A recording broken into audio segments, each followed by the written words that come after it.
What's up, everybody, and welcome back. Today I'm going to give you a quick little guide on how to change strings on a nylon string guitar. This will hopefully enable you to be able to navigate the bridge and all of that nonsense and the wrappings down there, as well as how to make sure that your strings aren't slipping up at the headstock.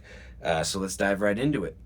All right, so these are the tools that I typically use. We've got some polish that I can use to clean up the guitar. We've got some fretboard oil, because you should be oiling your fretboards about once a year. Any more than that is honestly too much. We got a tuner. We got a little stew mat kit. Obviously, it's seen better days, but this will help us if anything happens up here. I might need to tighten some of the screws here on these tuning pegs. And lastly, we have the almighty 3-in-1 peg winder with wire cutters and bridge pin puller. That tool, underrated for sure. I'm going to be using these Diodario, however you pronounce it.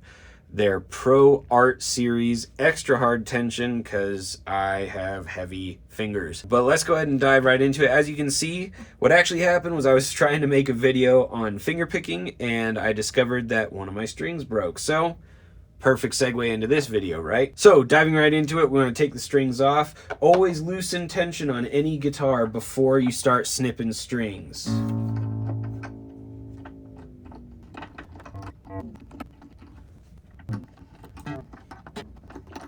All right, now that we've got the strings loosened, take your wire cutters, go ahead and start plucking.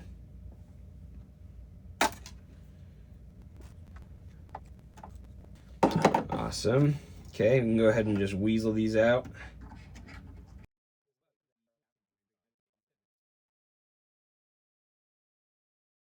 I've decided to add some pliers to the tool list because I have fat fingers that I can't really get into that little slotted headstock very well.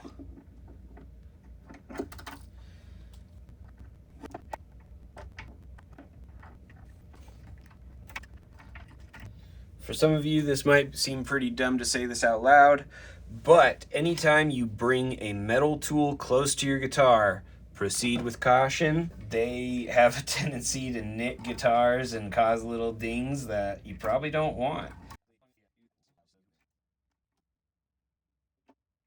Radical. All right, on this other end, you can snip again or not, whatever, but just kind of get them out. The way I found it easiest is to try to get my thumb under here and get this little loop, slide it up.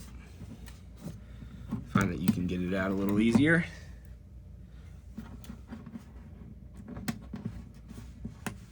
That way you're not just trying to unwrap the whole string. Alrighty, and now I'm going to take a sec to go ahead and wipe down the guitar and oil the board. All right, a real quick note before we continue. I do not claim to be an expert. This is a way that a luthier showed me and I have done ever since. If you have been in the guitar community for longer than 30 seconds, you know that guitar maintenance is a hot button topic. So please feel free to publicly flog me or whatever makes you happy. I don't. You know, this is the way that in my mind makes me feel the most confident about my strings and about my playing, and is also the easiest way for someone who doesn't play classical guitar or nylon string guitar as their primary instrument. So with that disclaimer, moving right along, we're back over here at the guitar. We oiled the board. We went ahead and wiped down the guitar. Let's go ahead and get right into it. I checked these. None of them are super loose, so I'm not worried about tightening them up with a screwdriver. But basically, there's two parts to this nylon stringing process, and that is the bridge, and that is the headstock as well. So we're gonna start over here on this end. I like to string up all of these and then wrap them all up over here. Alrighty, so go ahead and open that up. All right, what's nice about Diodario is that they have everything labeled with these little tags. So we'll go ahead and set those aside. We're gonna start with the 6th string. Now the method behind this, we're going to wrap these around the bridge in a way where there's enough length coming off of it this way that we can then wrap the next one around it and give it some extra security. Now, I don't know if other string manufacturers do this, but there's actually, as you can see, kind of a bend here, and you can actually feel it. It's a little stiff here in the string, and then it gets a little bit more loose, and that's the end that you're supposed to use to do the wrapping. Because these are wound strings, what we're gonna do is we're actually not gonna worry about doing multiple loops in our tie. Instead, we're going to thread it through, find that bendy point, and then all we're gonna do is we're going to wrap it around like so, and then we're going to slip it through right underneath, just like that.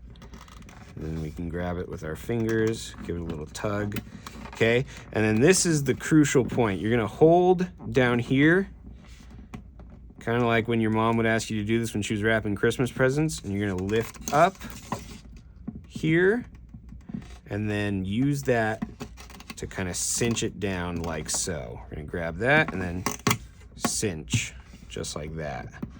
That'll give us some real tightness there. That's now well seated.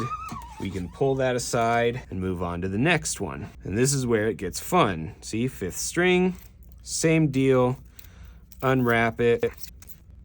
And again, because it's wound, we can go ahead and thread it through, give it some excess.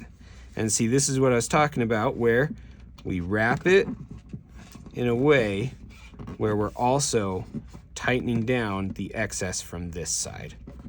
So we'll go ahead and do that, come around, away from us,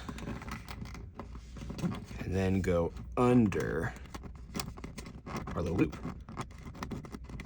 Loop. Like so. Now that we've got that excess, go ahead and tighten it. Do the same thing where we add a little bit of pressure on the back end here, lift, cinch down. Boom. Now made it so that this end is a little tighter and this is tighter. Moving right along to that 4th string, rinse and repeat.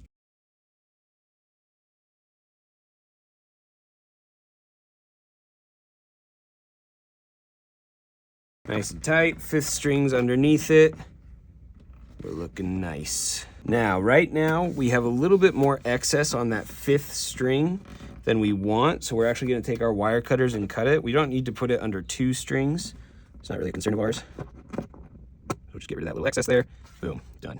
Now we're getting into the unwrapped strings, or the actual nylon strings. So this is where things get a little bit more hairy. We got to be able to wrap them. When wrapping these, we go through, we make sure we have plenty of excess, okay? Make sure that we're covering our 4th string. When we do this one, we're actually going to come from the opposite side we were coming. So we're now coming on the side of the string that's closest to us. We're going to wrap it around, and then give ourselves enough excess that we can get another wrap or 2 around our initial loop there. So there's one. And it looks like on the G string, that's all I'm really gonna need. We're gonna let it go this way, give it another little cinch down like we did with the others. And there we go. Now we have the 4th string's locked in place, and we have excess that we can put underneath the 2nd string. Let's go ahead and rinse and repeat, grab our wire cutters, get rid of that excess 4. Awesome. Okay, moving right along to our 2nd string. Now our 2nd string is a little tricky because what we're going to do with it is we're going to make sure we leave it open enough that we can reverse wrap our 1st string, and the excess of the 1st string can go under our 2nd string in addition to our 3rd string's excess going under there. So rather than do it next, we're actually going to do the 1st one next in preparation. This one and the 2nd string, you definitely want to make sure you get 2 really solid wraps on there, okay? Now, remember, we're doing opposite of this one, so we're gonna go ahead and wrap it away from us.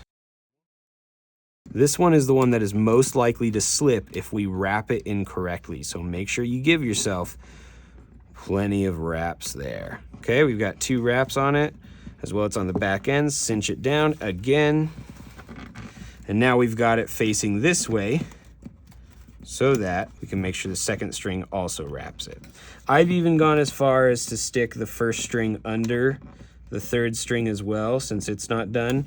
You don't have to do that, but I'm just a little bit paranoid because I did have it slip one time and it was just really annoying, and you know, paranoia is the secret to longevity, right?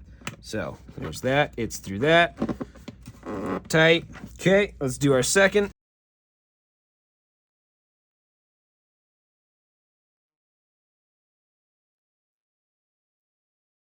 Make sure you give it 2 good wraps. There's 1. And there's 2. And of course, you're gonna take that wrap and slide it underneath that first string. Get it back behind there. It kind of becomes like a quadruple knotted thing, but again, it's about security. That's why this is the way that I think is best. Cinch it down. Boom. Now we have it working so that our 6th string is going into our 5th string, our 5th string is going into our 4th string, our 4th string is going into our 3rd string, which also has a little bit of the 1st string under it. Then our 2nd string has our 1st string going into it and our 3rd string going into it, and the 2nd string's excess is now going into the 1st string. Again, all about security. Let's go ahead and move on over to the headstock. All right, so quick overview. First things first, when it comes to our 6th string and our 1st string, what we want to do, we actually want to run the string on the outside of the hole. All the other strings will go on the inside of the hole, but these two will go on the outside, and that way there's not a gnarly break angle as they go inwards. We want to keep that string as straight as possible, helps with intonation and security there. The other thing is that I like to make sure that all of the peg holes are facing up. It makes it a little easier to work with the ties that we're about to do. I'm sure there are people who have figured out a way to do this without ties, but again, I learned from a luthier, told me that this was the way that he did it. I trust him, and it's worked for me. So we're gonna roll with it. Starting with our 6th string. The wound strings are a little bit easier to work with because they are wound. They have a little bit more grip to them. So we're gonna go ahead and thread that through the nut. I usually do the full length of the slotted headstock. We wanna give ourselves enough room that we can do some sort of a knot and then get 3 to 4 good wraps coming out of it. All right, so we're gonna pull this back. Come through here. That's kind of our stopping point there. It's better to have a little bit of excess than not enough. So we're going to come back through here. What we're going to do is we know that our string is going to have to lay this way when it starts out, and we want it to wrap to this side. So we're actually going to lay this string underneath it and just create a little bit more tension to kind of hold that string in place. Once we have that going on, we'll go ahead, take our peg winder and start twisting. Once we get that initial hole back around, go ahead and reach in there and see if you can get out that excess that we used, and see if you can give it a little bit tighter, like so. Boom, okay? Now this is the key. Apply some nice pressure there so that it can't go loose, and tighten.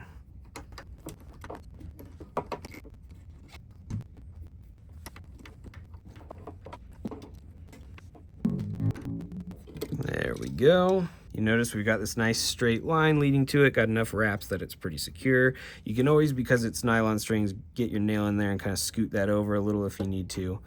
But overall, this provides security and does a lot of really good stuff for us. Alrighty, 5th string. We did this one on the outside. We want these to go on the inside. Give ourselves enough that we get 3 to 4 good wraps. We'll go a little bit past that slotted space there. Come on back, slide it through, and then come up through the top. Right. And then because we want the wrapping to go this way, we're now going to slip this right under there. Bam. Okay, create some downward pressure. And now something to be aware of is that the actual pegs are thicker on a nylon string than they would be on a steel string. So if you're used to giving steel string lengths in order to get a certain amount of rotations, you got to adjust a little bit for that extra thickness. Moving right along, same thing. Okay, again, we want it to wrap this way, so we want to make sure the excess goes under and comes off this side. Downward tension through the slot and wind. Now we're getting into the actual nylon strings. These ones are the ones that are most prone to slippage. So we do the same thing. We want to measure a little bit more than just the slotted head's length. We want to give ourselves a little bit more than that. So I'm going to say to about here, just right out of frame. And what we want to do is we actually want to thread it through. Then we're going to come back up through. This is going to be pretty wild, because then we're going to actually slot that end back through there. And again, we want enough on these nylon string ones to make sure we have, I would say, 6 to 8 good wraps in there. That's the best way to prevent slippage. Now, I have a general rule, especially with nylon strings, that I try not to clip anything till I'm absolutely sure that they're gonna stay where I want them to stay. I didn't get my full 6 to 8, but luckily we're on the G string, which should have the most grip of all 3 of these. Moving on to that second. I also like to make sure that I try to double check and make sure everything down at the bridge still looks okay. We'll do our measurement again there. And honestly, I feel like it might be worth it to just do 1.5 to 2 slotted headstocks lengths. And basically just get this through there, poke it back through, and come back through the slot, the little hole. Here we go, create some nice downward pressure, start twisting. For those of us who are steel string players, modern tuning pegs have an hourglass shape to them so that it kind of forces the wraps to lay on top of each other and work tension against each other, and it's really nice in that regard. Unfortunately, these specific types of pegs don't have that yet, so we have to use wraps and ties to make it so that our strings stay where we want them to stay. Last one here, E string, most prone to slippage. Again, Rainier says about 2 headstocks worth. Okay, and then this one we're gonna wanna go to the outside of the hole. So I like to finger twist it until I get to about there. Make sure it's nice and tight. And then we can get this involved. Alrighty, one shaky camera angle later, and it sounds beautiful. Not really. This is the other thing about nylon strings, is they take a lot longer to tune, take a couple days in fact to keep in tune. But the main thing is we want to get them up to tension and make sure that it's holding here and especially down at the bridge. So let's go ahead and do that. Alrighty, let's go ahead and get her tuned up.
Alright, so hopefully that was helpful. Hopefully that taught you how to get your strings on your nylon string guitar without worrying about them slipping or anything like that. Go ahead and clip all the excess off and you're good to go. Is this how you change your strings, or what methods do you use? I know a lot of people use the ever popular just tie a knot down at the bottom and slap it on there. Seems to work pretty well, but this is, again, what I said, just what I found to be the most consistent way to do it and the most foolproof way to do it. Let me know in the comments down below what you think, if this helps you or if it doesn't. Once again, my name is Mac Wright. Please feel free to like and subscribe, helps out the channel.